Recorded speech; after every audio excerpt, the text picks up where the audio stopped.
Wewe una habari? Hao wanaume watano wanakutana na mama moja.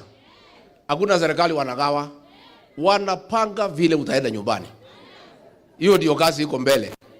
Na hakuna mtu anagawa serikali. Tumeambiwa na watu ya Kenya, kazi yetu ya kwanza ni kupeleka Kasongo nyumbani. Mambo ya serikali tutaongea baadaye. Hiyo ni propaganda ile umezoea kwa magazeti, ile unalipa ati kuna watu wanakutana kugawa serikali. Wakenya wametuambia tushikane kwa sababu umeharibu Kenya kila kitu. Watoto umeua. Wale wengine umesema wapigwe risasi muuu. Masomo ililetwa na Kibaki umeharibu. Matibabu ililetwa na Uhuru umeharibu. Biashara imekwama. Mashamba ya watu maskini umechukua. Wakenya wanatuambia tukusafirishe uende nyumbani.